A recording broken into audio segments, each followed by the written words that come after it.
Singahlala phansi bazalwane.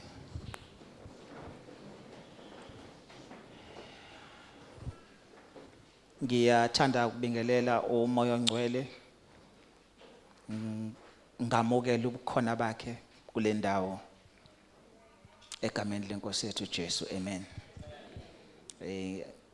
Ngiyazi sesishayile izandla sishayile umoya ongcwele. Singaphinda sishaye futhi.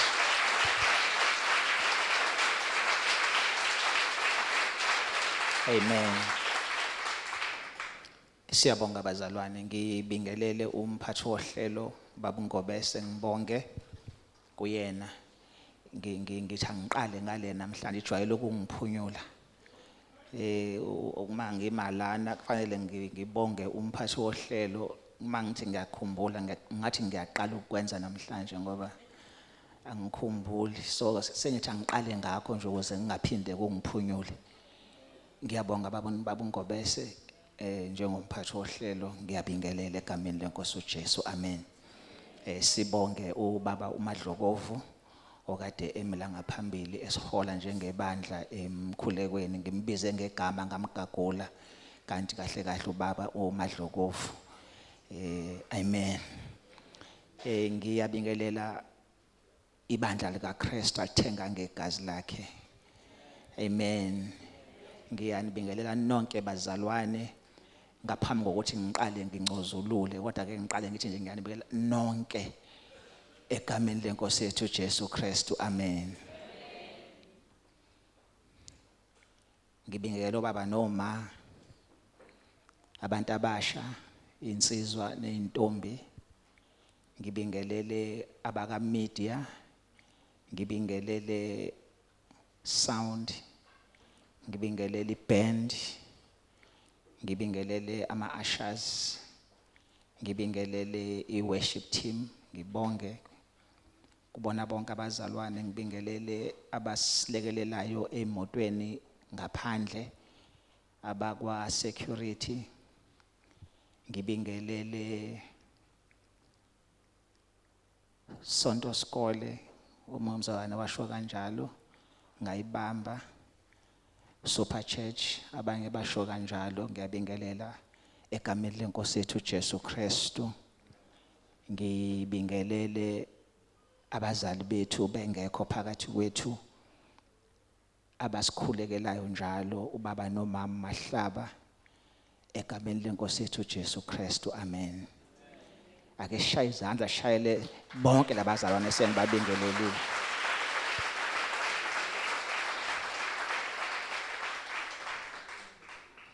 Ngibingelele abazalwane esikanye nabo kuma social networks ebandla kuzona zonke izinhla zama medias, ibandla medias nama medium, ibandla elikhona kuzo egameni lenkosi yethu Jesu Kristu. Amen. Ngiyanibingelela abantwana bakaNkulunkulu enhlezi njalo niba isibusiso ukuba khona kwenu kanye nathi. Siyanizwa noma nikude kodwa siyanizwa. Amen.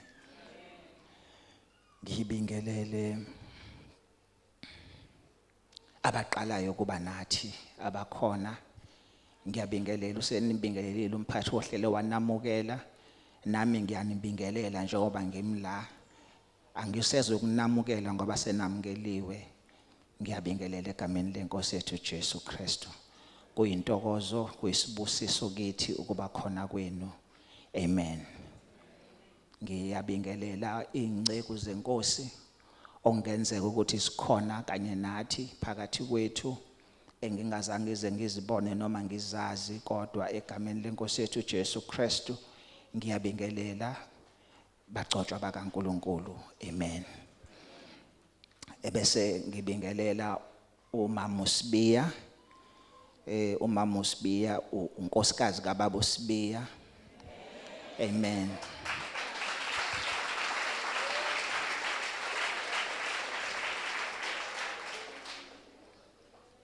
uBaba uSibiya ilo omphambi kwenu.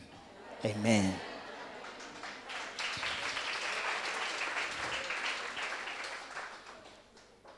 Bazalwane ke ngimi la ngithunywe abazali ukuthi ngizoma kanye nani la endaweni yabo. Ngingumntwana kaNkulunkulu. Ngelinye ilanga uNkulunkulu wazambula kimi ngendodana yakhe uJesu. Kwafika nami ukuthi kuse ngikwazi ukuqonda ukuthi ukuphila kwami la kulomhlaba ngaphandle kaJesu kuyizeleze. Ukuye esontweni ngiye nami ngishaya izandla ngithi haleluya ngithi amen. Kodwa uma ngingangenanga ngesango okuyilona lona izandla ngiyishaya ngaphandle. Uhaleluya ngobiza emoyeni. Uameni awuvumelani nalokho engisuke ngikwenza. Iseke bazalwane ngiyambonga uNkulunkulu owangenzela lo muso ukuthi kuse kuphela ukuhlakanipha kwasemhlabeni bese kufika ukuhlakanipha kaNkulunkulu kokwazi ukuthi akukho ukusindiswa ngomunye kodwa ngoJesu Kristu kuphela. Inobazalwane kumnandi kesontweni. Kumnandi kesontweni. Ni bebaningi nijwayelane nazane kushunyayelwe kuphungwe kugodukwe kodwa ingabibikho lento ebuzayo ukuthi wena sowuwedwa ngaphandle kwabanye ingabe unabo yini ubudlelwano noNkulunkulu ngoJesu. Amen bazalwane. Iyayithanda ukuba nzinyana ke le ingambuleleki kodwa kuqhubeke nje kube mnandi. Ngiyibona noma uthi ukhuluma kumuntu ngoJesu okumele amamukele avume ukuthi uyinkosi. Thothi le ndawana ithanda ukuba nzima kodwa futhi ukuye esontweni kona kuyayeka. So ngithi ngiyambonga uNkulunkulu ngoba wakuveza ukuthi ukuya kwami esontweni ngaphandle kokwazana noJesu akuzukungisebenzela ngalutho. Ngiyabonga ke bazalwane sizongena nje la kule ndaba esize ngayo izwi likaNkulunkulu. Bengilinde labo baba bafikayo bazalwane njengoba bengilokho ngidonsa kancane kancane. Amen. Angithi bazalwane abazala bekho. Amen. So ke uma ngiqala nje ngithi ngiyashumayela bengekho labo baba kufana nokuthi ngishumayela abazali bekhona kodwa bengangenanga endlini. Niyangizwa bazalwane? Uma ngiqala nje ngithi ngiyashumayela lezi ihlalo zi-empty. Akuhlukele nokuthi ubaba noma basangaphandle kuma parking vele sebekhona la kodwa bakangeni bese mina vele ngiqala uhlelo ngiyaqhubeka. Ngoba phela nje babengekho sishiwe nalabo baba. Amen. So ke bengilinde bona ukuze bahlale lapha behlezi khona bese ngiyakwazi ukuqala ke ukuthi inkonzo isiqalile. Amen. Bazalwane ngizozama ukuthi ngingabi mude kakhulu ngemizamo yami kodwa umoya ongcwele uyena ozokwenza ukuthi kwenzeke okufanele kwenzeke. Amen. Ngokujwayelekile sinokuthi njengabantu ma families ama groupings abangani abasebenzi siphume sihambe siyohlala endaweni zokudla. Abanye mhlambe nje kwanamhlanje makuphuma inkonzo bazoba bephuma bese beya kulezo indawo bahlale phansi badle.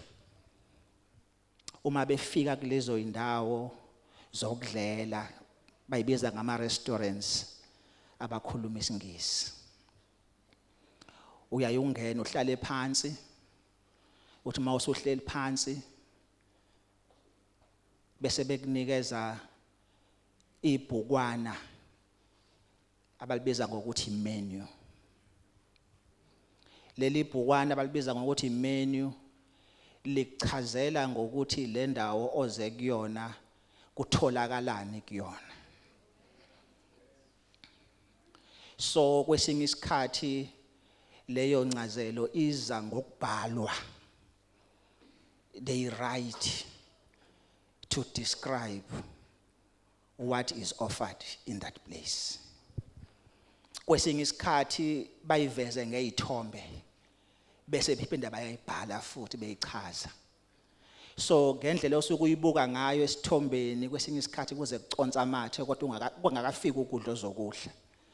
Ngoba usubonile ingqondo yagijima kwafika uthando wabona lokudla sewukudla ngoba uyakubona ukuthi cha kumnandi kuyadleka. Kwesinye isikhathi ngaphezulu kokuthi ke sewukubukile lokho la ukubuka khona bese kuza futhi nalo ozayo kungaba uwaiter noma uwaitress. Uma efika uza kuwena naye ezogcizelela lokho okubhalwe phansi ukuthi akuhlaziyele ukuthi uma ubona kubhalwe lokho kuyini ke kona akwenzela ukuthi anabe kuleyo ndawo leyo. Akwenzela ukuthi noma ngabe ubunakho ukungabaza ngalokho kodwa sicace isithombe sakho. Kwesinye isikhathi lo waiter noma waitress uze angene kwi-session nawe ye question and answer ezama ukuthi akunikeze ugcoliseke ngalokho okuzelela kule ndawo.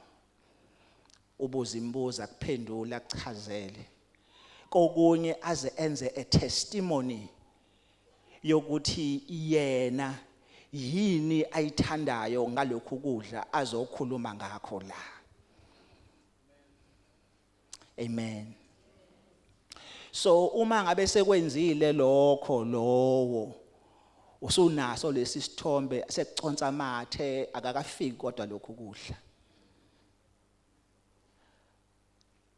Awusukumi bese uyahamba ngoba sewuzwile ngokudla okuzele. Ngoba uzelanga ukuzolalela ngokudla uzwe ngakho wazi ngakho. Uzele i-experience yokudla okutholakala kuleyo ndawo. You want to engage with the food, digest the food, absorb the food, and you keep it so that isizoqala ikusebenze lokhu kudla kukunika lo umsoco okuza nakho.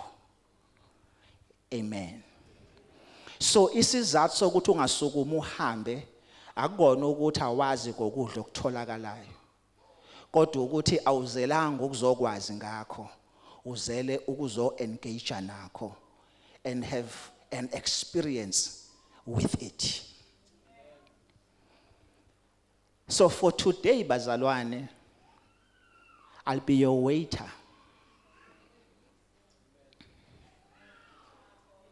And I'm going to stand here as a waiter.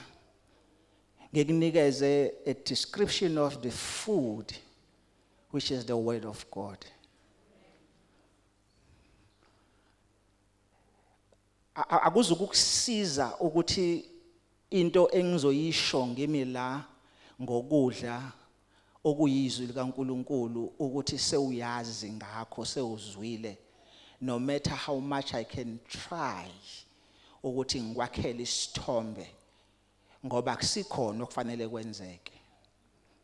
Okufanele kwenzeke ukuthi izwi okuwukudla kumele ulamukele ebese uba ne-experience ngalo ukuze ukwazi ukuthi ukuzwe ukusebenza kwalo kweyakhe impilo. Amen. Sibazalwane ke namhlanje sizokwenza lokho, ngizokwenza lokho ukuthi sikhulume ngezwi likaNkuluNkulu eliwukudla okumele sikudle ukuze sibe nokuba ne-experience yalo, si-enjoye, silibone, silizwe, lisebenzela. So lokho akuzokwenziwa ukuthi uweta omila uyakuchaza ukudla, kuzokwenziwa ukuthi odinga ukudla akuthatha ukudla a-engage nokudla ukuze ukudla kumnikeze umsoco awudingayo. Amen bazalwane. Asiyezwini lenkosi ke bazalwane. Ngoba la njengamanje sizobheka imenu okuyizwi likaNkuluNkulu. Amen.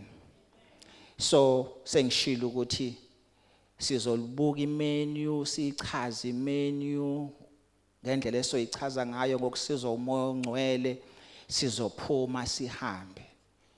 Kuyenzeka ke bazalwane ukuthi ngesikhathi abanye bethu basekujwayela ukuthi every Sunday imenu eyizwi bayayizwa ichazwa, kwesinye isikhathi bayafunda futhi nabo ngayo, kuthi makuqedwa kwesinye isikhathi baze bathi amen uma ngabe kukhulunywa, kodwa uthola ukuthi as soon as bephuma ngalama stebhisi beya phansi emgaqweni sekuphelile konke, ngoba akazange azayithatha iabsorbe abe neexperience yayo bese nayo isiyamsebenzela.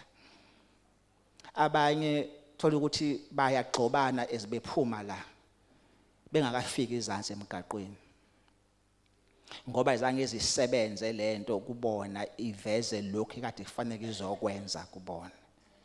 Abanye baxabana kuma parking lapha ya, engasakwazi omunye ukulinda omunye ukuthi aphume kuqala, noba ngabe ubebona ukuthi fanele ngabe uyena ophuma kuqala, afuna ukuthi ngoba lo ufuna ukuphuma ngoba manje sekwenzekile kodwa azange uze kwenzeke. Amen bazalwane. Sabazalwane, sizoya kezwini bazalwane lenkosi, ngoba kumele sikwenze lokhu, simcele uNkulunkulu ukuthi asisize, ngoba uNkulunkulu akajabuliswa ukuthi sesiyalazi izwi lakhe ngokuthi silifundile, sesiyalazi izwi lakhe ngokuthi sishunyayeziwe ngalo, kodwa uNkulunkulu ufuna ukubona izwi lakhe lisebenza kithi, lisisebenzela. Amen. Lapha kuJeremiah chapter 15 verse 16 uthi, your words were found and I ate them, and your word was to me the joy and rejoicing of my heart. Your words were found and I ate them, and your word was to me the joy and rejoicing of my heart. It didn't just be the word that I know and understand, but it became the word that becomes a joy of my heart. John 8:31 John 8:31 to 32 uthi, if you continue in my word, you are truly my disciples, then you will know the truth, and the truth will set you free. So the word that we consume is not only there as an information yenkolo noma yenkonzo, kodwa yinto ezokwenza umsebenzi empilweni zethu. Amen bazalwane. Sizoyezwini, ngizocela ozongifundela sizame ukubona ukuthi yini esizoyithola ezwini likaNkulunkulu ukuze ibe nutritional value empilweni zethu njengokudla esizokudla. Ngizonixolela ke bazalwane, ngicabanga ukuthi seningijwayele, seningiyangazi ukuthi angikwazi ukwenza okunye, ngikwazi ukwenza lokho engikwenzayo njengamanje. Amen. Amen. Right. Sizofunda izwi esolithola encwadini ngokubhala kukaJakobe esizulwini ethiwa ekaJakobe, uchapter 1 verse 19 to 25, emabhayibhelini esingisi kuthiwa uJames, umfowabo kaJesu. Sizofunda siqale from verse 19 kuya ku verse 25 uchapter 1.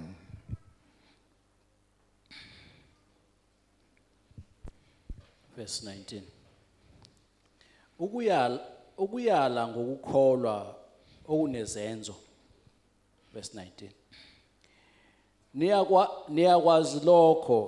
Niyakwazi lokho bazalwane bami abathandekayo. Yilowo nalowo muntu makasheshe ukuzwa, aphuze ukukhuluma, aphuze ukuthukuthela, ngokuba ulaka lomuntu alusebenzi ukulunga kaNkulunkulu. Ngakho lahlani yonke insila nokubi okuvamileyo, namukele ngomoya omnene izwi elitshaliweyo elinamandla okusindisa imphefumulo yenu. Yibani ngabalenzayo izwi, ningabi ngabalizwayo kuphela nizikhohlisa. Ngokuba uma umuntu engolizwayo izwi engesiye olenzayo, lowo ufana nomuntu obuka ubuso bakhe bemvelo esibukweni.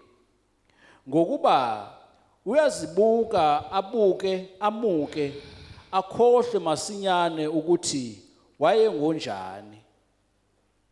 Kepha obukisisa emthethweni opheleleyo wenkululeko nohlala kuyo, engesiye ozwayo nje akhohlwe, kodwa ongowenzayo asebenze, lowo uza kuba ngobusisiweyo ekwenzeni kwakhe.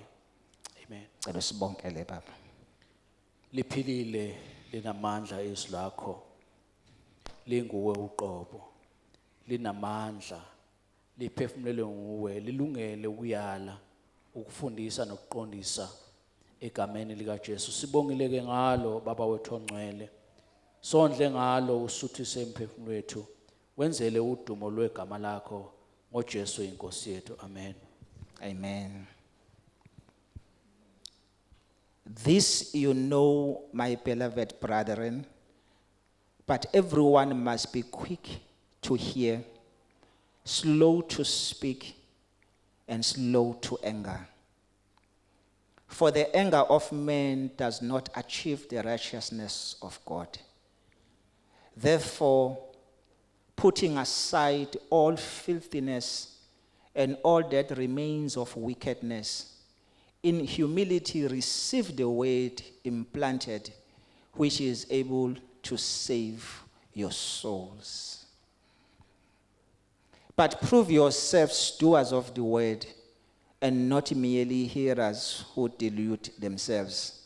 For if anyone is a hearer of the word and not a doer, he is like a man who looks at his natural face in a mirror. For once he has looked at himself and gone away, he has immediately forgotten what kind of person he was. But one who looks intently at the perfect law, the law of liberty, and abides by it, not having become a forgetful hearer, but an effectual doer, this man will be blessed in what he does. Sibazalwane, what we see la kule ncwadi chapter 1, sibona uJames ongumfowabo kaJesu. Uyonotice ukuthi ku verse 1 uma eqala ebingelela, ubingelela abese ezibiza ngesisebenzi noma isigqila, a servant. Abese ethi uyisisebenzi sikaNkulunkulu nenkosi uJesu. Ukuba bekuyimina nawe, mhlambe bekungenzeka ngikuveze nokuthi uJesu umfowethu. But we see uma eqala nje indaba yakhe uveza intobeko emangalisayo, ngoba kuye akubalulekile ukuthi yena noJesu bayazana naturally, kodwa kubalulekile ukuthi uJesu ubani kuyena ngokwaphezulu. Amen. So uma eqhubeka ke emavesini okuqala from verse 1 to 12, ukhuluma esibalisela ngezinto esibhekana nazo eziba ubuhlungu kithi, ayibiza ngeinkathazeko, ama trials. Amen. Uma ethi ku verse 2, count it all joy, my brethren, when you come into various kinds of difficulties in life. noma ngabe kunjalo kodwa count it all joy. Akasho ukuthi jabula ebuhlungwini mzalwane, kodwa jabule kwazini ukuthi emva kobuhlungu kuzovelana. Uma eqhubeka kuma verses amanye ambalwa before afike ku verse 18 or verse 19, uqhubeka asivezele ukuthi from verses 13 to 18 useqhubeka usesivezela i-character kaNkulunkulu nobuhle kaNkulunkulu in the midst of all these things ezisihlukumezayo. So he shows us, or he reveals to us ukuthi nakuba kunjalo, but the Lord is good. God is good. Amen. So zikhona inkinga, siyashayeka, sibhekana nezimo ezisihlukumezayo, kodwa God is good in spite of all the troubles. So asibambe leyo bazalwane. Sibambele ukuthi inkinga noma zisifica, kodwa uma zisifika sinoNkulunkulu omuhle zinqotshiwe. Inkinga uma zisifika sinoNkulunkulu omuhle azizona isiqalekiso, kodwa ziyindlela yokusiqinisa ekukholweni kwethu. uDavide uma ebhekana noGoliath, into amqhoshela ngayo uGoliath yinkinga abhekane nazo esehlathini. Uthi uNkulunkulu owangisindisa emlonyeni webhele, kahle kahle kwakuwukufa kuDavide lokhiyana, kodwa lokhiyana sekuwumlando asekwazi ukuma ngawo phambi kwesiqhwaga asitshene ukuthi awunto yalutho wena, ngoba mina nginoNkulunkulu okwazi ukungidlulisa la. So whatever that you are going through right now, no matter how difficult it seems to be, I'm using seems to be deliberately, because it appears to be an impossibility before you, but uNkulunkulu is not an impossibility. So look at it that way, ukuthi la siyadlula uNkulunkulu khona. Noma ngabukeka kumnyama kunzima, but the Lord is good. Amen, bazalwane. So go verse 18 in particular, he bridges these two things, the troubles of life and the goodness of God, by saying that you have been born again by the word of truth. Njoba mina nawe sila siwumphumela wezwi leqiniso, the word of truth. So the word of truth, bazalwane, yizwi likaNkulunkulu, what we know today as our Bible. So mina nawe sizelwe ngezwi. So uma sizelwe ngezwi, lokho esikubonayo sazi ukuthi kusukaphi, futhi sazi onamandla okunqoba. So he preaches these two things in verse 18, the word of truth. Amen. So what is the truth akhuluma ngayo laphayana? But abakhuluma isingisi, the truth is an absolute standard by which reality is measured. The truth is an absolute standard by which reality is measured. Ngamanye amagama, iqiniso liyirula eli-straight, eligadayo okuhamba kulayini nokuphuma eceleni. Shuthi okuhamba kulayini kuyiqiniso, okuphuma eceleni kwamanga. Ngisekhona bazalwane. So ngamagama iqiniso indlela kaNkuluNkulu yokubuka izinto. So uma ufuna ukwazi ukuthi uNkulunkulu uzibuka kanjani izinto, uzibuka ngeqiniso lazo, not ngama facts azo. Ngoba iqiniso liyajula kune fact. Ifact isemoyeni. Amen bazalwane. Ungenzeka kube nama facts kodwa ungabe nalo iqiniso. Uma ngabe udideka angenzeka kanje. Ngingenzeka ngiphathwe ikhanda.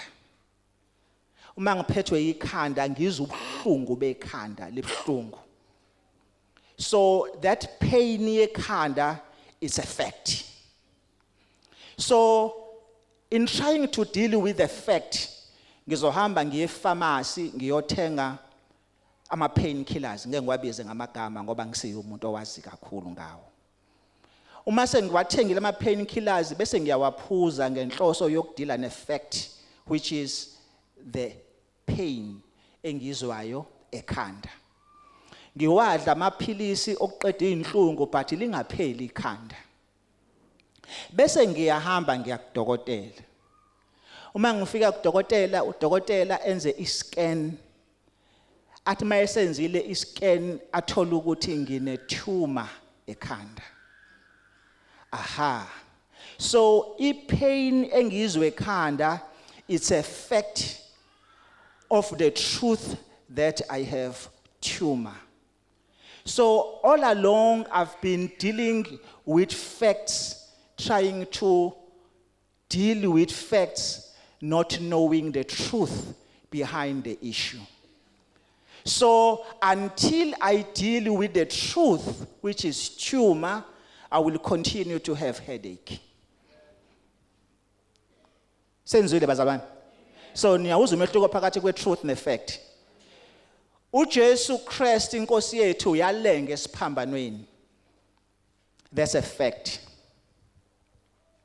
But ukulenga kwakhe esiphambanweni kwangekhona ukufa ngoba egwetshwa ukuthi uyisigebengu. Kwakuwukufa kokunikela ngempilo yakhe ukuze azuze izwe alibusele kubaba uNkulunkulu. That is the truth yokulenga kwakhe esiphambanweni. So abantu abaningi knows the fact yokuthi uJesu walenga esiphambanweni, but they miss the truth yokuthi walengelana esiphambanweni. So you may know the facts and have the facts but miss the truth. So I'm trying to make it clear to us njengamanje ukuthi liyini iqiniso. Nisekhona bazalwane, right?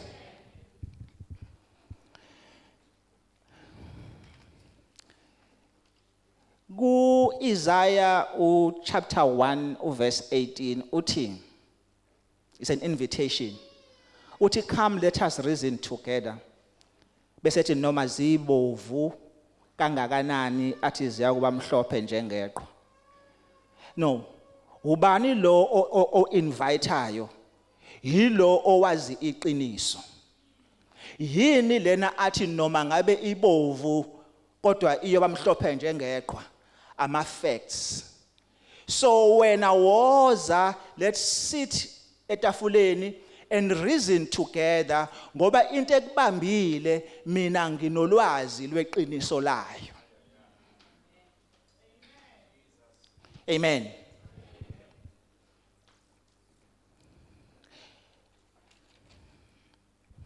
So ithi ke izwe silifundayo njengamanje, we must experience izwi likaNkulunkulu. So into yokuqala efanele siyenze bazalwane lapha ku verse 19 ithi, this you know my beloved brethren.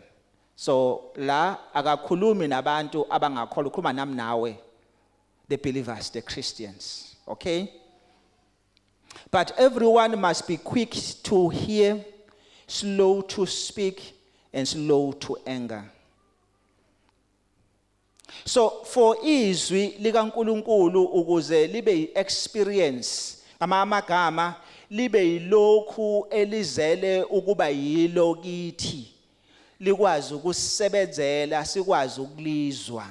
Yonke bazalwane izwi uma lifikela ukuthi likubeke kwiposition ethize. Kungenzeka ukuthi singashintshi isimo obhekene naso, kodwa izwi likwenze ukwazi ukuphila nesimo obhekene naso. So ke ithi ke le ukuze ke ngikwazi ukuthi izwi likaNkuluNkulu ngili-experience, ngikwazi ukuthi liphile futhi nalo kimi lingenzele ekufanele likwenze, I must resign myself to it. Ngamagama, I need to surrender myself to the word. Ngihlukane nalokhu kwami, my opinions, my pride, my desires, my wishes.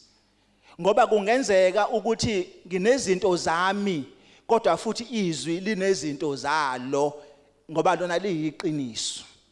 So ke ukuze ngikwazi ukuenjoya, ngikwazi ukuthi lokhu okuyizwi ngikwazi ukuthi ngikuzwe kusebenza kimi, angiphume mina kimi, ukuze lona likwazi ukusebenza mina. Uthi ke uverse 19, you must be quick to hear, slow to speak, and slow to anger. Athi uverse 20, for the anger of man does not achieve the righteousness of God. Uyabona bazalwane, ukucunuka, ukuthukuthela, most of the time leads to sin. Akuvezi uNkulunkulu nokulunga kwakhe. So ke uyasikhuza ke lana usitshena into efanele siyenze nento efanele singayenzi. Amen. So asibambeke la zintathu izinto ayishoyo. 1, quick to hear the word of God, slow to speak, and slow to anger. Amen.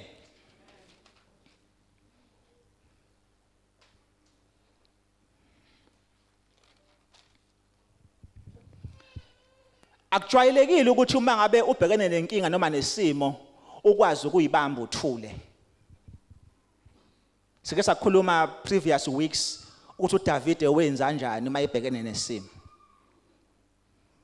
Ukuthi uthi ukuthula udonsa umoya noma ngabe isimo sikweqa ngaphezulu kukwenza ukwazi ukucabanga ngendlela engcono kunale ongacabanga ngayo ngesikhathi isimo sikweqa ngaphezulu.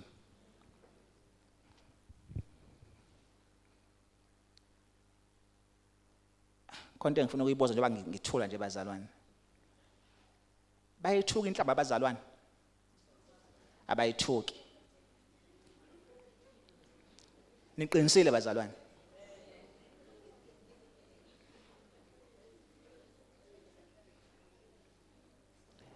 Ngiye ngibeza abazalwane bethuka inhlamba. Uthola ukuthi umzalwane ngenxa yokuthi ufrustrated, ustressed, agcine sethi fusek. Esethi aha wena man. Ngiyangibeze bazalwane. You may not ukuthi uthuka inhlamba lene higher grade.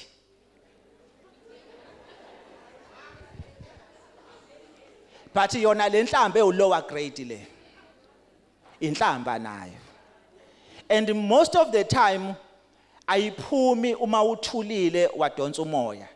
Iphuma ngesikhathi ureacta spontaneously tesuke yenzeka. Noma udrive emgaqweni ugcine sewunqapha. Unqaphela umuntu ongakuzwa ukuthi uyamnqaphela. So ngamagama uyinqaphela wena. Angithi manje akukwazekanga ukuthi ngesikhathi lento yenzeka udonsa umoya uphole bese uyayithulela. Ufune ukuthi ureacte kulento esuke kade yenzeka. Amen bazalwane. So ke uthi ke ake sithi kancane ukuthi sithathe kancane manje sithi slow down.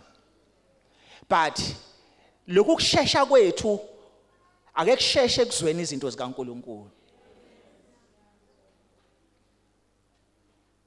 Amen.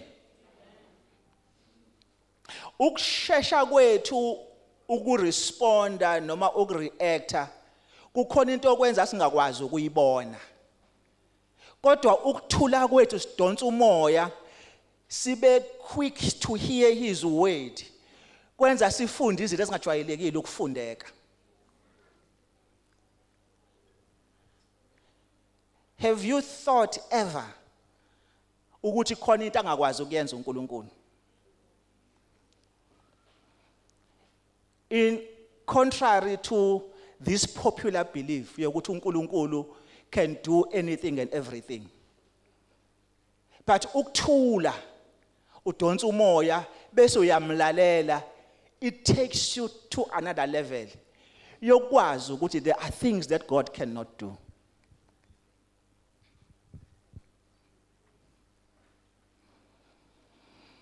Hayi useqamba mangaka ubaba uSibiya. Akukho kumehlulayo uNkulunkulu. Akukho kungenzeke kuNkulunkulu. Lisho njalo izwi laNkulunkulu. But uSibiya uthi uNkulunkulu khona izinto angakwazi ukuzenza. Bazalwane, izinto angakwazi ukuzenza uNkulunkulu akubona ukuthi ngoba weak noma esahluleki. Kodwa izinto eziconfirm ukulunga kwakhe. Lithi izwi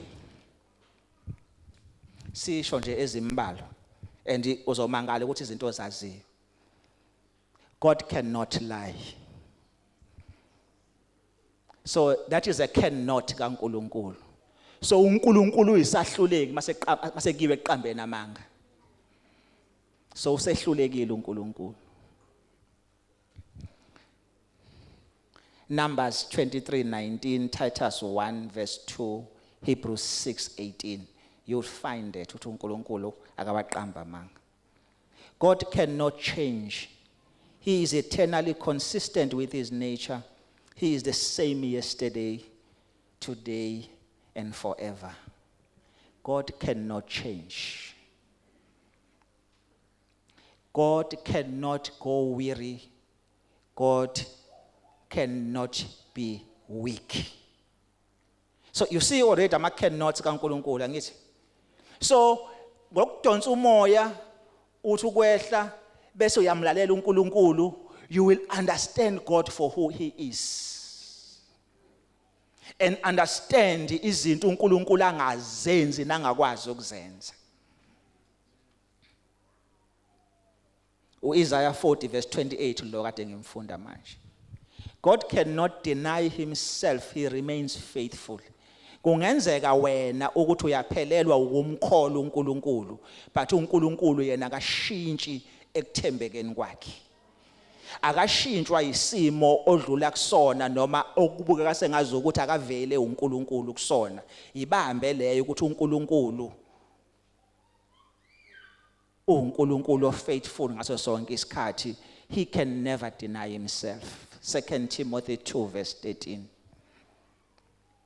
God cannot be tempted by evil, nor does he tempt anyone. So never for anything ucabanga ukuthi odlula kona okwenzeka kuNkulunkulu yena okulingayo kukona, ngoba akanakho lokho uNkulunkulu.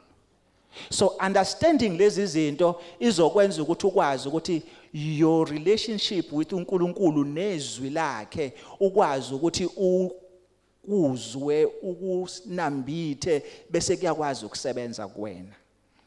There is something else that God cannot do. God cannot be second. Akasoze uNkulunkulu aba ireserve, abe yinto yesibili eyintweni efanele uzenze wena. Amen. He can never. Uthi uNkulunkulu Isaiah 44 verse 6. He is first and supreme. Apart from me there is no God. So yazilokhu ke uma kukwenzeke kukufikele ukuthi uma wehlelwa noma uficwa isimo bese ugijimela ndawana thizeni noma ntweni thizeni, yazi ukuthi leyo yinto ndawo osugijima wayo kuyo seyiuNkulunkulu wakho. ngoba kuzothi mase sekwenzeka sewuhluleka bese uyakhumbula ukuthi khona uNkulunkulu ophilayo bese usuthi kodwa uNkulunkulu wami Nkosi yami. So usumenze uNkulunkulu into yokuwela kuyena sewuqale la kuqalwa khona. So he is Alpha, he is Omega. Amen bazalwane.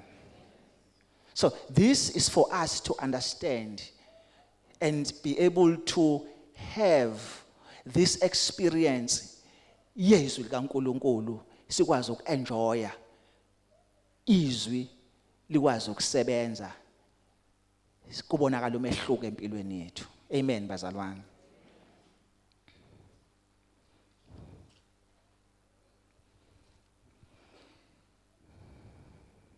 So uma ngabe uNkulunkulu la uJames ekhuluma uNkulunkulu ekhuluma ngoJames ethi be quick to hear what God has to say. Gamama you are saying what is your perspective God? What is your truth? What do you say about my situation? Amen. Bazalwane, there is a reason why ethi be slow to anger. uNkulunkulu unayo lento yokusifrustrate sometimes abantu. I'm backed by the word bazalwane ngisho. God can irritate us. He can frustrate us. He can make us angry. Kodwa manje uthi ukuthukuthela kwakho akuzukubushintsha ubuNkulunkulu bakhe. What he says stands, whether you like it or you don't like it. Lento ifana nawe ekhaya nje ubumzali. Uma ngabe unabantwana ekhaya niwumndeni noma ubaba ohamba ngayedwa noma umama ohamba ngayedwa uma uwumzali. Kunezinto ozozisho ekuhlakanipheni kwakho kokuba umzali to protect abantwana bakho but zingehli kahle kubantwana bakho. Zingabi mnandi. Then they get irritated, agitated and frustrated. Kodwa indaba isekuthenini osukushilo sewukushilo okwenzayo futhi uzokwenza. Lento ithi noma ngakuthiwa uvusa ama 10 times uyapringana ugcine uthi kuyena ngizokunika lento ezokwenza ukukhalela into oyaziyo.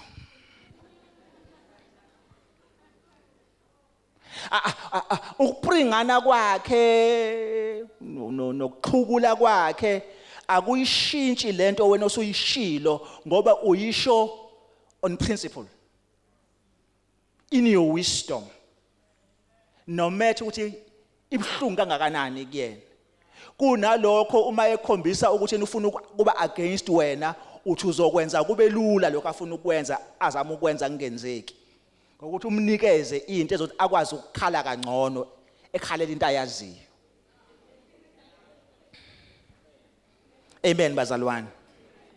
So kuyenzeka ke uNkulunkulu asho izinto efanele sizenze ezisho kithi efanele sizamukele noma ngathiwa siyithandi.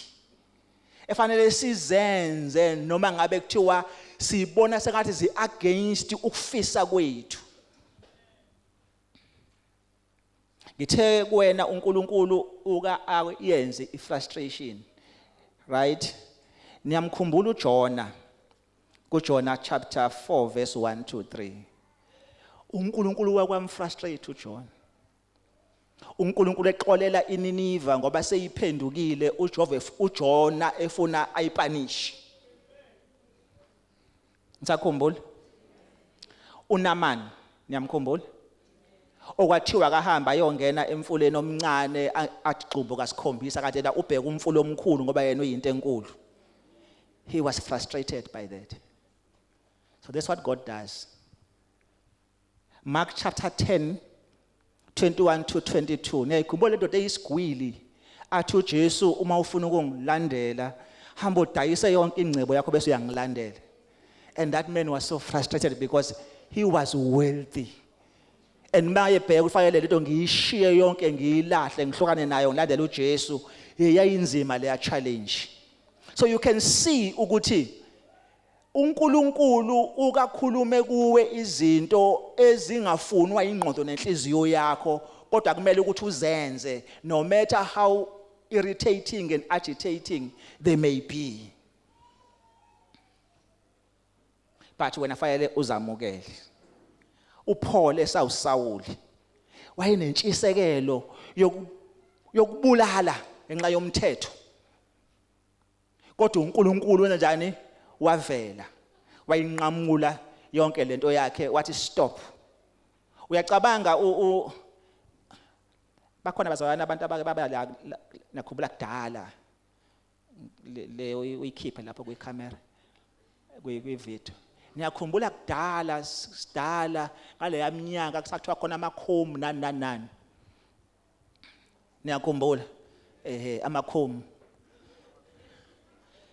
Uyabona uma ngabe sekuphunyiwe sengathi uthi siyimpukane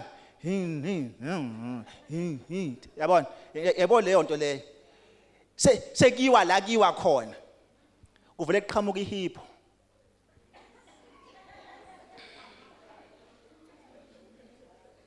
Ivele imosha yonke lento le. Do you get that feeling bazalwane? Uyayibona le feeling yokuthi basiphazamisa sithi siyokhipha uyabona. They will know, they will remember laba ababe khona ngale minyaka leyana. Amen. So I'm trying to paint that picture yokuba frustrated ngento osuyitshela ukuthi uyoyenza. Ivele kube khona into ezokudisturb ukuthi ingenzeki kanti bese yiqulu kathi sesazi ukuthi ayisiyahamba siyalapha yana. Right.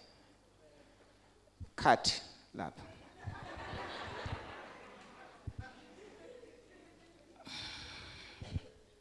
Sebazalwane izwi likaNkulunkulu, the word of truth, so that we can experience it. Fanele thina si resign okwethu kulona, silivumele lona lenze okwalo. Amen. Ngoba uma ungakwenzi lokho kokuthi uphume kokwakho, that is resigning yourself to the word, ufrustrate iprocess yokuthi izwi lenza umsebenzi walo kuwena. Niyangizwa bazalwane? Ngesikhathi wena ingqondo yakhe icabanga okunye, inhliziyo yakhe ifuna okunye, izwi lisho okunye, awuzukwenza okushiwo yizwi ngoba ingqondo yakhe iyaphikisana nokushiwo yizwi. So bazalwane izinto esizicabangayo, our opinions, our way of thinking, our desires, they go against the word of truth. Thereby yenza ukuthi singakwazi ukuexperience lobumnandi obuzolethwa umphumela wezwi. Izwi bazalwane linamandla okwenza ube nokuthula esimene esikhalisayo. Linamandla izwi lokwenza ube nokuthula esimene ngabe sikwenza uhlanye cosha amaphepha uyo admitwa. But uma ngabe uvumela ingqondo yakho nemizwa yakho kwenza ukuthi lokhu kuthula ungakwazi ukukuthola. Ulale ungalele ucabange ukhala futhi ungenayo isolution yento oyikhalelayo. So ngamagama inkinga iyakuzukuza nje ukuthi kuze kuse wena ukhala kuphela kodwa ingekho into ozoyizuza ngokukhala kwakho. But when you allow the word of truth, the word of God, ikwazi ukwenza umsebenzi wayo kuwe, ikwenza ukuthi ube nokuthula noma lethi ngazange izilunge. So indlela thina esenza ngayo iyenza ukuthi ungakwazi ukwenzeka lokho izwe lifuna ukwenza kuthina. So the second thing efanele siyenze uma selifika izwi kuthina is to receive the word. So I said you resign yourself to the word, you surrender everything about yourself and let the word does its own thing kuwena and trust God in his word. Then the next thing, you receive the word. Verse 21 uthi, therefore, putting aside all filthiness and all that remains of wickedness in humility. That is very key, bazalwane. Receive the word that is implanted, which is able to save your soul. So there is a word already that is implanted.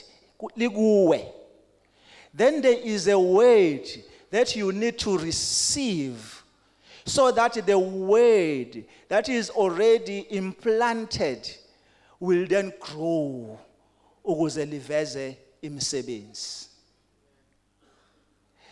Ukuze kwenzeke lokho funeka uthobeke ngokwanele ukuthi ukwazi ukuvuma izono zakho, ukwazi ukuthi ukwenza ama confessions, ukwazi ukuthi uphenduke. Look at this verse, bazalwane. Alikhulumi ngabantu bangaphandle, likhuluma ngabantwana basekhaya. Amen. Lithi umukhumbula ku verse 19 uthi brethren, that means you and I. But uthi put aside all filthiness and all that remains of wickedness. Search your heart. There is this filth that when you think you know, you see it yourself. Ngenzeka kube imindlinzi emibi. Ungenzeka kube ukuhleba. Ngenzeka kube ukuthanda indaba nje. Ezingahlangene nawe. Uyayibona lento leyo ukuthi nje uthanda indaba ongahlangene nazo kodwa. Kunalamanyala nyana lawa khona. Lawo kuvela uzonde nje ungaxoli. Lithi there is a remaining wickedness ekhona engasusiwe. Bese ithi ke lokho kokwenza kanjalo kuzokusindisa emphefumulweni. Hawu sengiyasindiswa futhi. Na ungasindiswa, ngiyasindiswa, ngisazosindiswa. So lo lwasindiso lokuqala okwathi mangamukela uJesu eyinkosi nomsindisi wempilo yami lwenzeka lwaphelela, bekusindiswa umoya wami, bengisuswa olakeni lwesono nesigwebo saso isono, isijesu. Immediately ngivuma ngamukela uJesu, umoya wami, umoya kaNkulunkulu, Holy Spirit, wangena kimi. Then uma ungena kimi kwenzeka le implantation esiyenzeka la, kwangena imbewu kaNkulunkulu. Now kukhona lo osalile lo ozosindiswa kuze kufike usuku lokugcina. My soul. Nsekhona bazalwane.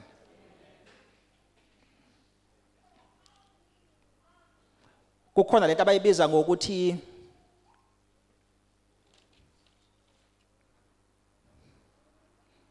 is-salvation eyenzeka emoyeni, the way justification. Angithi bazalwane, we are justified, we are righteousness of God, we are sons of God. Sesi permanent ebudodaneni, ayisekho into ezosusa lapho. Sesihlukene nolaka lukaNkulunkulu. Bese kwenzeka lensindiso le engishoyo yesoul yokuthi wena uyasanctifywa. Ngamagama is a spiritual transformation and development eyenzeka continuously, the renewing of the mind. Nsekhona bazalwane. So leyo ile eyenzeka ezingiphila njalo njalo. Ile akhuluma ngayo ke lapha yana uJames. Ukuthi uma ngenze njalo ngavumela izwi elingaphandle elizongena kimi lihlangane nezwi elingaphakathi eliyimbewu ukuze leli liyimbewu kimi likwazi ukukhula. Uma selikhula bese liveza izithelo eziveza salvation of my soul.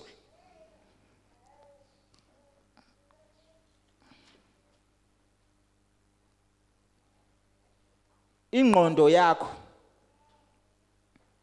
iyakutshena ukuthi njengamanje ula. Angithi? That is your soul. Imicabango yakho nemidlinzo yakho kusengqondweni yakho. Baba uyathi amakakade mayikhuluma. Amen. Bese kuthi umzimba wona ulindele usindiso lwawo oluzayo olungakafiki oluzofika kwi-glorification ngesikhathi sokuguqulwa komzimba. Sithatha umzimba uKristu avuka ngawo ethuneni wanyukela ngawo ezulwini. Right? Why am I explaining this thing? Ngifuna si understand leya part yokuthi there is the salvation of the soul that needs to take place, so that umzalwane la endlini angathi sengasindiswa kanti ngizosindiswa kangaki. Incwadi yaseThesalonike uchapter 5, 1 Thessalonians uverse 23 ithi thina sakhiwe moya, umphefumulo nomzimba. So simthathu simunye le Trinity le. So umzimba wami, the body, unginikeza iability yokucommunicate ne-environment through ama senses ami. Right? Ebese kuthi isoul yami inginikeza indlela yokucommunicate nami myself. Ngisakhona bazalwane. So you communicate with yourself ngesoul yakho. Ebese kuthi your spirit yenza ukuthi ucommunicate nobani noNkulunkulu.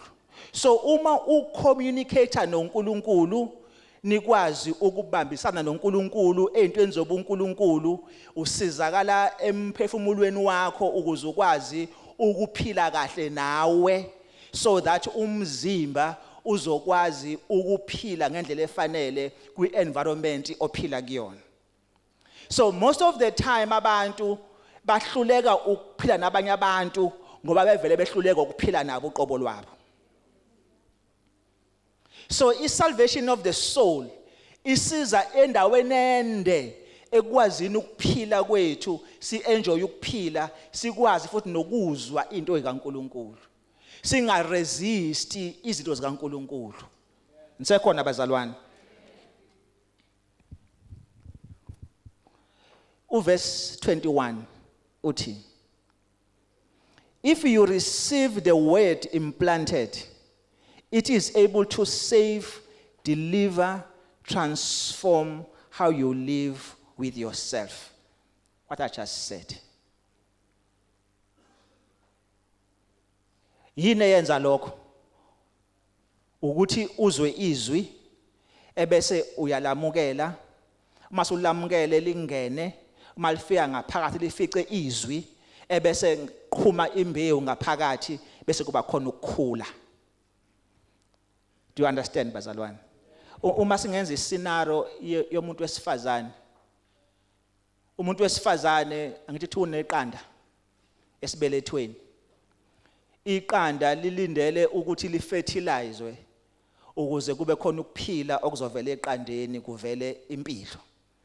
So iqanda is implanted in the body. Then ukuze iqanda lifertilize fanele kube khona ozongena ayohlangana neqanda alifertilize.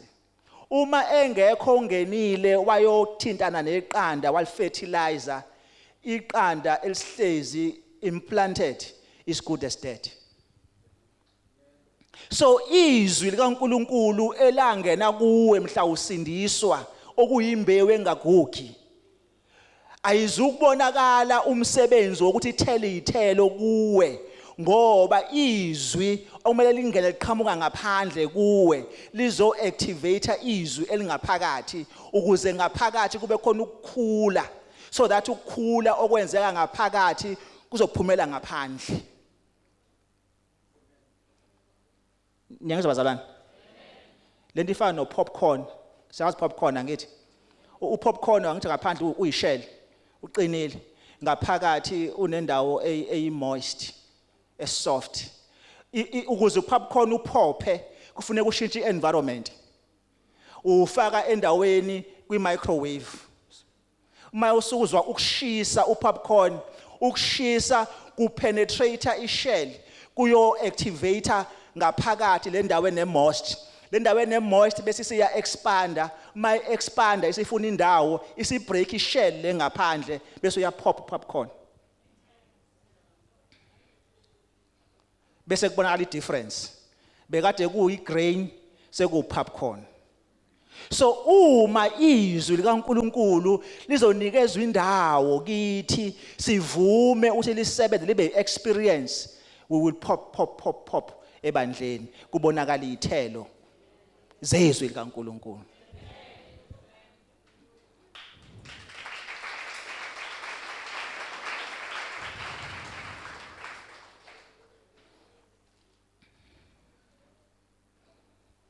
So uma silamukela izwi, receive it, that means we grasp it, we grab it. Asilibambe silidedele, right? Siyalibamba. Silibamba silithanda noma singalithandi. Ngoba liyizwi leqiniso. Sizolibamba singalithandi, silibambe kungemnandi. That is receiving it. Uthu Jesu ku Matthew 11 verse 15 na ku Mark 4 verse 9. He that has an ear, let him hear. Ngamagama indaba ayenzeki ngaphandle. Indaba yenzeka ngaphakathi. So izwi lizokwenzeka lisebenze not ukuthi ngaphandle uyalizwa kodwa ngaphakathi alinayo indawo. So indlebe is internal capacity yokwazi ukuzwa izwi.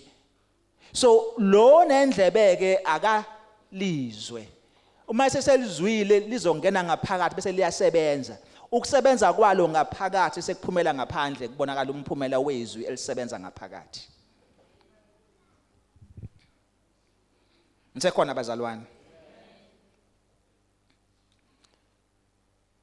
Kuyenzeka ke njengabantu kodwa lezi zifo ezimbili ama disorders okudla. Enye kuthiwa i-anorexia, enye kuthiwa i-bulimia. I-anorexia ile disorder eyenzeka kumuntu ofuna ukuba mncane, okuzondayo nje ukukhuluphala. So uma ezonda ukukhuluphala uthatha isinqumo sokuthi angadli at all. So uma engadli ugcina ingekho into emnarishayo ngaphakathi emzimbeni wakhe. Agcine eba wuthi. Ibulimia umuntu onenkinga efanayo naleya lo. Kodwa yena uyadla athe ngakakudigest ukudla makungena ngaphakathi aphinde akhiphe. So uyakufaka ebese kodwa futhi akhiphe. So awukho umehluko between these two people. The only difference ukuthi lo omunye akakuthinti kwakuthinta, lo omunye uyakuthinta kodwa bese seyakukhipha futhi. But ekugcineni akukho ukudla okusebenza umzimba wabo.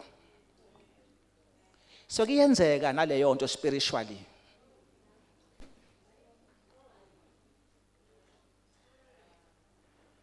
Sibe nama spiritual anorexic people. Izwi lishunyayele lifundiswe angalinge dalithatha alifake kuye aliphilise kuye. Kodwa elazi uma ukhuluma ngamavesi ukutshena ngovesi bani chapter bani kodwa awusebenzi kodwa kuyena. Kube khona olidlayo aphinde alihlanze futhi. Sibazwana singenzi kanjalo. Asilithathe silamukele, siliphilise, silivumele lihlale kithi. Amen bazalwane.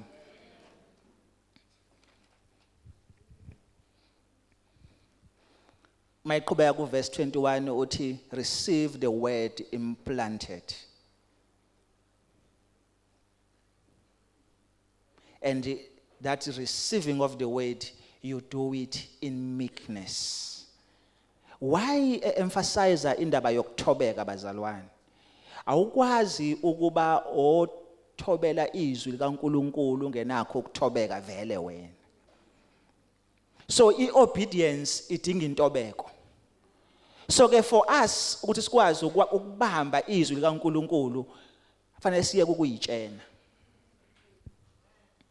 Siye ukuphakama. Siye ukuzibona bona. Sizazi nje ukuthi asilutho. Bese siya surrender. So that izwi lizokwazi ukuba iexperience ekuthini. Ngisekhona bazalwane? Sengiyaqeda bazalwane. The last part, number 3. Uthi you must respond to the word.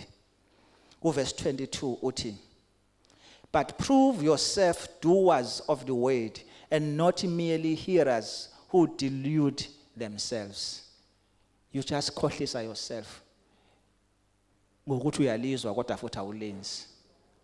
Uma kudiscusswa yabona emsebenzini usibiya bayazi ukuthi umzalwane ngoba ubombada ngamavesi. Ayikho idiscussion ezokhulunywa khona usibiya engaqathazanga ivesi leBhayibheli phakathi. But awumcheck usibiya ukuthi lama verse awaqathazayo amsebenzela yini. Awumcheck ekhaya usibiya ukuthi unjani. Lama verse ayasebenza yini kusibiya ekhaya. Khona la emsebenzini ke nje. Usibiya ngeke uzumtshene ukuthi uwrong. Ngoba uzoze uthi sorry ukuthi sibe wrong. Ngisekhona bazalwane. So asibe abalizwayo bese siyalenza ukuze likwazi ukuthi lisebenze singayikhohlisi ngalo. Verse 23, for if anyone is a hearer of the word and not a doer, he is like a man who looks at his natural face in a mirror. Ake ngime la. Indoda. Uthi man. Uthi njengendoda ezibuka esibukweni besithi iqala bese vele ibheka le. Ake siyibuse nje literal le ndaba. Lapha kaThabethe ubani ohlala kakhulu esibukweni. Nakasibiya nakabani. Ubani oshalazela isibuko. Now, lento mawuyibheka ithi umubheka omama bazalwane besifazane. Uma evuka ekseni uyibuka esibukweni ukuthi mayevuka uvuke njani. Ayicubungula bheka abheke nale ndawo ezilana ezela bheke bese yogeza. Athi mayiqeda ukugeza aye kulesi sibuko lesi ahlala phansi kusona. Bese seyaqala seyasebenza. Sekusibuko number 2 lo, right? Usibuko number 1 lo wavukela kuona nje mayivuka. Ahlale phansi kusibuko number 2. Azibheke, azisebenze, azenze man. Azenze. Athathe usibuko number 2.5. Ilona othi mawumbamba umbukise kanje yabona lo othi ubheke kulesi kodwa futhi ububuka kulesi yabona. So 2.5 lo. Hayabona abothi ayinala ngemuva aykusethekile. Abese seyasukuma esegqokile eseyibheka kulesi ke manje sipheleleke manje. Esebheka ukuthi nje basegqokile kumme kanjani izinto ayigqokile. Bese seyaphuma seyahamba. athi mayingena emotweni athi pheqe lesi sila emotweni efuna ukubona ukuthi ukusuka kwakhe endlini ezogibela imoto akukho nokonakalile kuyena.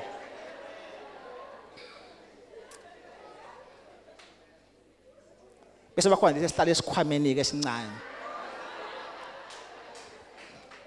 So uyabona babunqwa this mama woman isibuku uyasebenzisa ngempela. But indoda ayisibhekisisi isibuku. So ke uthi ke ake singabi yilabo abanjalo abathi shala esibukweni.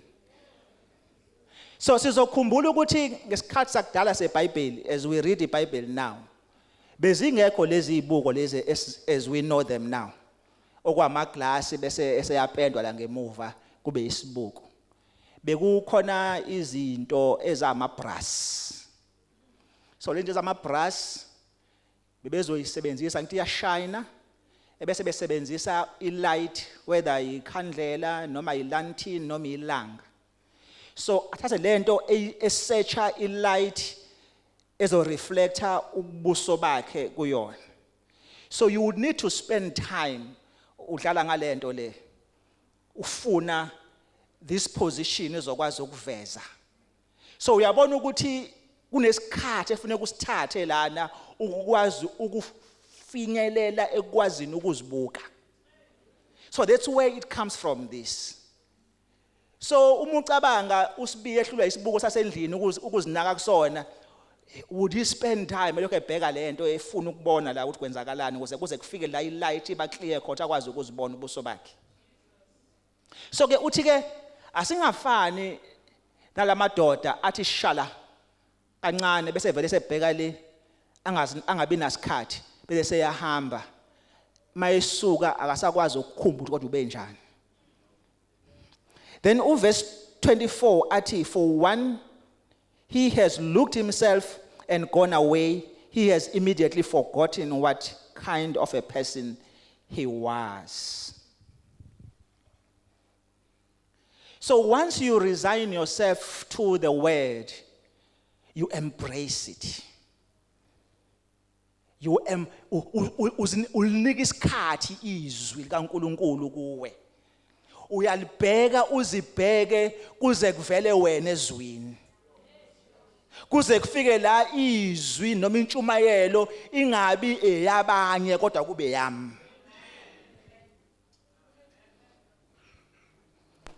Ulibheke uliphequlule kuze kuvele ubuso bakho, kuvele ubuso bukaNkulunkulu. Ungabushalazeli ubuso bukaNkulunkulu buzokutshela ukuthi yini efanele uyilungise kuwena ezwini lakhe.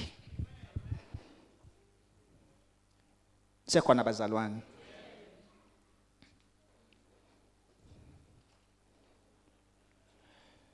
Sesiyaqeda.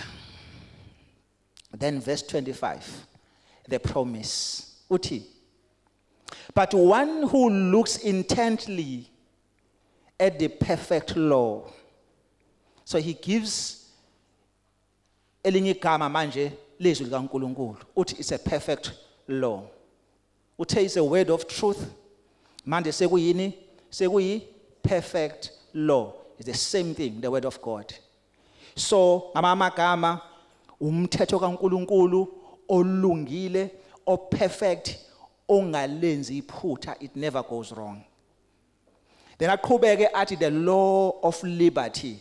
Then he calls now this law a law of liberty. So umthetho olungile, ongaguquki, o perfect, ozokhulula wena kodwa. Amen bazalwane.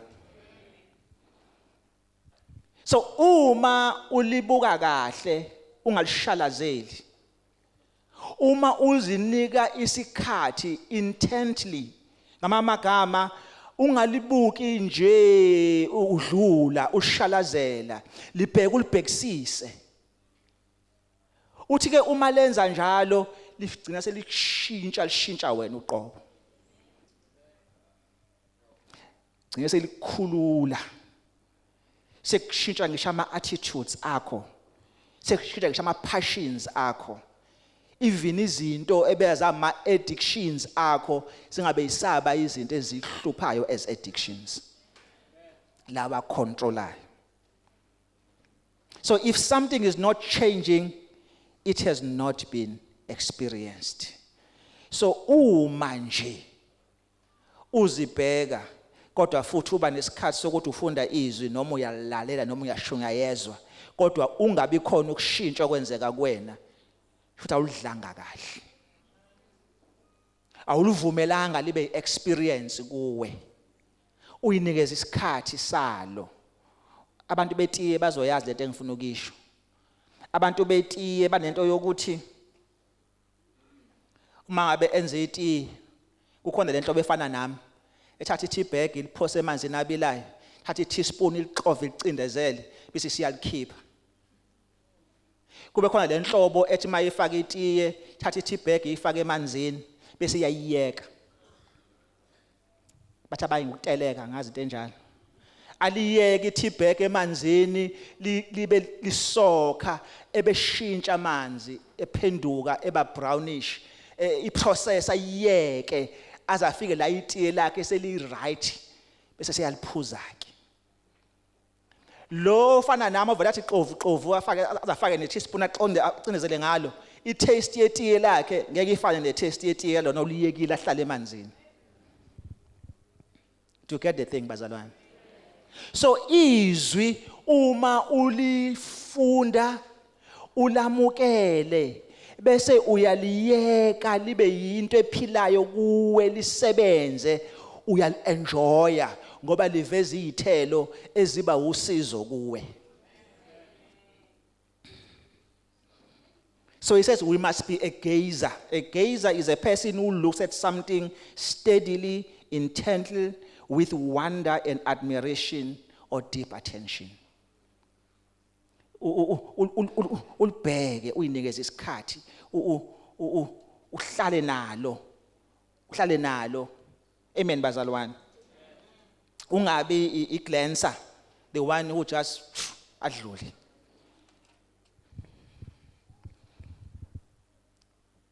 Sengiyeqedeni kunendaba la Yesu ukuthi fanele unikeze isikhathi nalo. Ul-experience, ulamukele, ungagijimi, uyinikeze isikhathi nalo. Kunendaba indaba yegundane. Leli gundane elaseplazini. Liyahamba leli gundane laseplazini liya koza kwabo baseplazini. Oza kwabo inkukhu, ingulube nenkomo. Uma ehamba ugundane eyakubona ufike uyabatshena oza kwabo ukuthi hey umnumzane the farmer uthenge a mouse trap. Igundane litshena a chicken, a pig and a cow ukuthi hey guys, watch out, the farmer has bought a mouse trap. Baphenduke laba hey wena igundane senzani ngendaba ye mouse trap uthini, sihlangana phi nje naye? Liphinde igundane, the farmer has bought a mouse trap. Then one day inyoka enobuthi obubulalayo izodlula ngakule mouse trap, besifika inyoka iyabambeka ibanjwa i-mouse trap. Unkosikazi kafama ohleze evuka njalo eyosebenza uzodlula ngakwi-mouse trap, akayibonanga inyoka ebambekile enopoison. Uma yethu uyadlula inyoka yamluma. Uma yimluma inyoka upoison wangena. uma ungena upoison uwagula, uma egula walala phansi.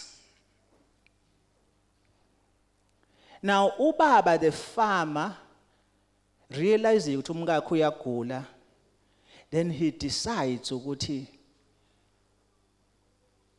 I must get my wife a chicken soup.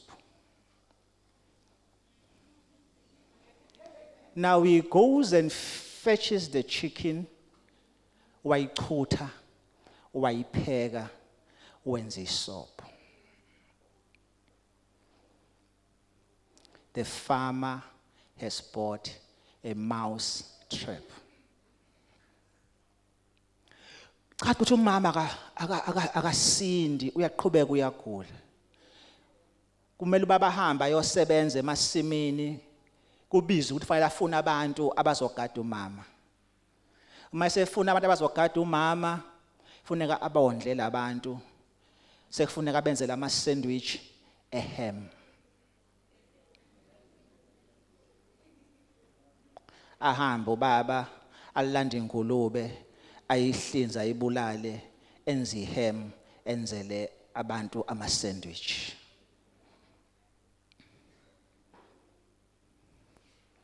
Ashona umama.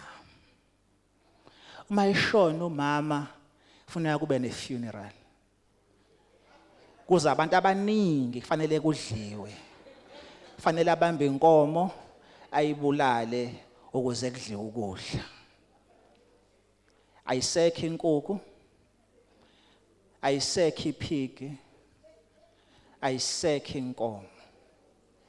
Bonke bahambile ngenxa ye mouse trap. Lisho futhi igundane lithi ngasho ukuthi the farmer has bought a mouse trap, but no one listened to my word. No one has listened to my word. Bazalwane, amazwi anemphumela. And imphumela inemphumela. Imphumela yemphumela inemphumela.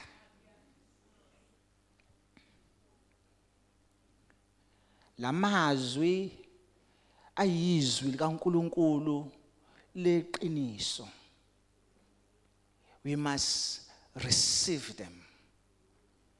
We must resign ourselves to them so that we save ourselves from the repercussions of the word. Ngoba woe unto you olzwile izwi kodwa wangalwenza okushiwo yizwi. We may stand up.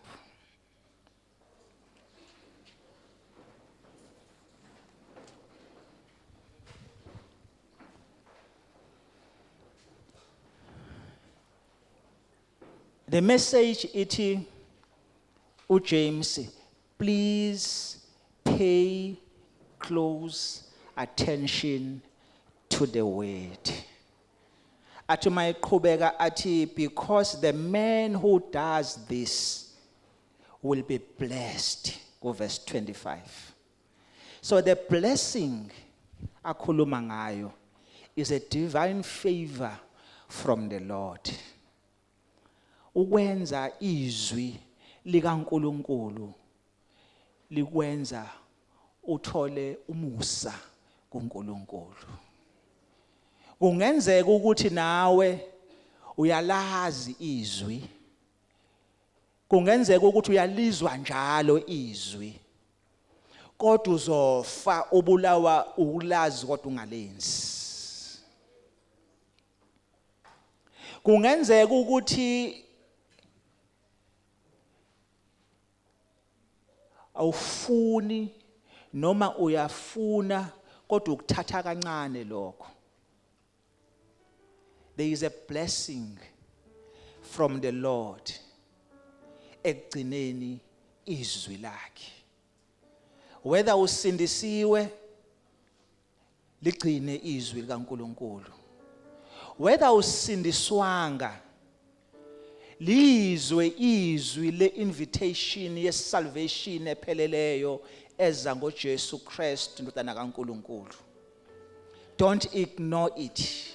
Open your heart, resign yourself to the word, receive the word, embrace the word, and do as the word says. God bless you.